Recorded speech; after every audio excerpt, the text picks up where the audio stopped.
Γεια! Γεια σας παιδάκια! Τι κάνετε, πώς είστε? Εγώ είμαι η Κατερίνα, είμαι διαιτολόγος, ξέρω όλα τα μυστικά της καλής διατροφής και είμαι εδώ για να τα μοιραστώ μαζί σας. Παρέα μου θα έχω και τον Ντουντουν. Γεια σας κυρία Κατερίνα, γεια σας παιδάκια. Γεια Ντουντουν, τι κάνεις? Πάρα πολύ καλά. Τέλεια!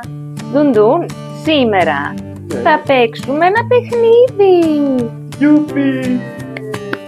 Τέλεια! Και θα παίξουν και τα παιδιά μαζί μας. Θέλετε παιδάκια να παίξετε? Ναι, τέλεια! Λοιπόν, θα είναι ένα παιχνίδι γνώσεων. Οπότε, εάν απαντήσετε παραπάνω από τις μισές ερωτήσεις σωστά, κερδίζετε! Μας βάλετε πολύ δύσκολα κυρία Κατερίνα. Όχι. Λοιπόν, πάμε να ξεκινήσουμε.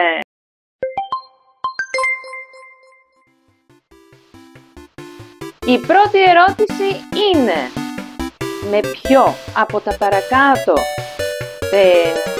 τα παρακάτω, συνθέτουμε βιταμίνη D? Α. Ήλιος. Β. Φεγγάρι. Γ. Μπριζόλα. Πάρε το χρόνο σου για να σκεφτούν και τα παιδιά. Κυρία Κατερίνα, το ξέρω. Ναι, Ναι, τέλεια. Λοιπόν, συνθέτουμε βιταμίνη D από τον ήλιο. μπράβο, σωστά. Εσείς παιδάκια το βρήκατε? Ναι, συνθέτουμε βιταμίνη D από τον ήλιο. Περίπου 15 λεπτά είναι αρκετά με ακάλυπτο πρόσωπο και χέρια για να συνθέτουμε βιταμίνη D. Εντάξει, Ναι. τέλεια. Πάμε στην επόμενη ερώτηση. Ερώτηση νούμερο 2. Ποιο τρόφιμο περιέχει φιλικά μικρόβια? Α. Το γιαούρτι. Β. Το ψάρι. Γ. Το πεπόνι. Χρειάζομαι λίγο χρόνο κυρία Κατερίνα. Πάρτε το χρόνο σας. Θα πω το γιαούρτι. Μπράβο, σωστά. Ήτανε λίγο στην τύχη. Λοιπόν, το πέτυχες όμως. Το γιαούρτι περιέχει φιλικά μικρόβια, σωστά. Τα φιλικά μικρόβια περιέχονται στο γιαούρτι, αλλά και σε άλλα τρόφιμα όπως το κεφίρ ή οι πίκλες. Βοηθάνε πάρα πολύ το έντερό μας για τη σωστή λειτουργία του. Εντάξει, Άρα τα μικρόβια δεν είναι μόνο κακά. τα συγκεκριμένα είναι πολύ καλά για το έντερό μας. Ωραία, πάμε στην επόμενη ερώτηση. Ερώτηση νούμερο 3. Λοιπόν, ποιο τρόφιμο περιέχει τις περισσότερες βιταμίνες? Α. Το ψωμί. Β. Το αυγό. Γ. Το πορτοκάλι. Να σκεφτώ. Το ψωμί! Δεν το πέτυχες.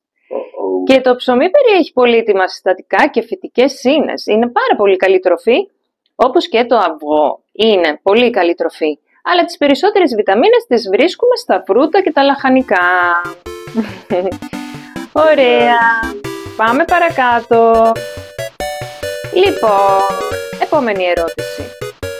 Γιατί πρέπει να τρώμε πρωινό? Α. Επειδή το λένε οι γονείς μου. Β. Για να δώσουμε ενέργεια σε σώμα και μυαλό. Γ. Για να δώσουμε ενέργεια στο σώμα. Για να δώσουμε ενέργεια Πού? στο μυαλό μας. Αυτή η απάντηση δεν υπήρχε. Υπάρχει σώμα και μυαλό ή μόνο σώμα? Και στο σώμα και στο μυαλό. Μπράβο Ντουντουν, σωστά! Ελπίζω να το βρήκατε κι εσείς παιδάκια. Λοιπόν, το πρωινό είναι απαραίτητο, ειδικά για εσάς που πάτε στο σχολείο, για να ενεργοποιήσουμε και το σώμα και το μυαλό μας. Γιατί τόσο το σώμα όσο και το μυαλό χρειάζονται το φαγητό για να ξεκινήσουν την ημέρα δυναμικά. και να έχετε και καλύτερη απόδοση στο σχολείο. Εντάξει. Ωραία. Τέλεια. Λοιπόν, πάμε παρακάτω. Πάμε. Επόμενη ερώτηση. Πόσες μερίδες γαλακτοκομικών χρειαζόμαστε? Αναφέρομαι για σας τα παιδάκια, εντάξει. Λοιπόν, πρώτη απάντηση, 5 την ημέρα. Δεύτερη απάντηση, 2 με 3 μερίδες γαλακτοκομικών την ημέρα.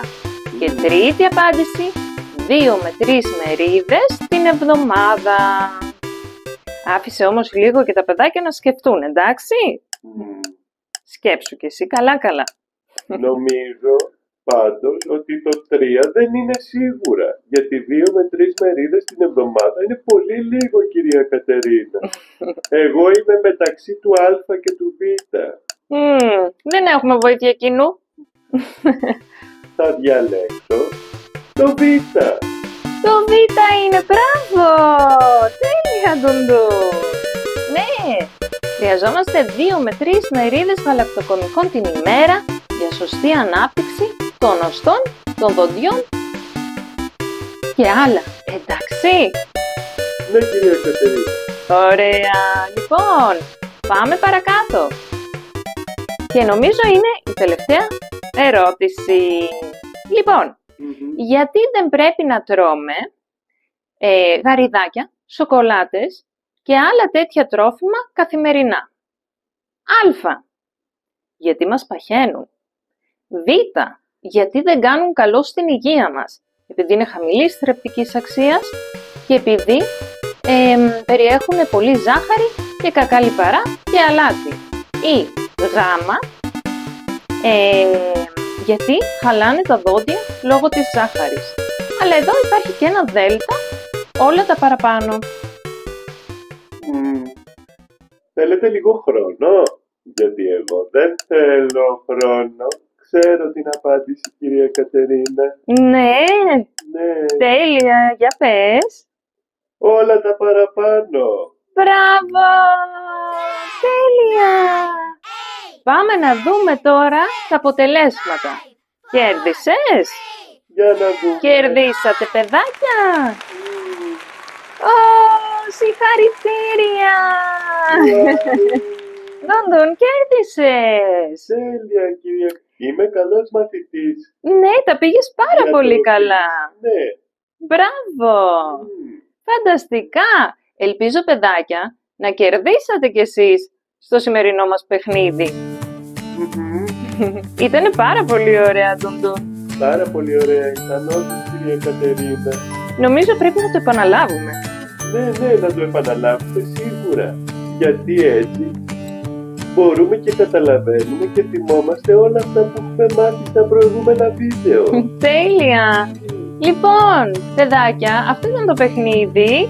Θα τα πούμε την επόμενη φορά και μέχρι τότε να μένετε γεροί και δυνατοί. Γεια σας! Γεια!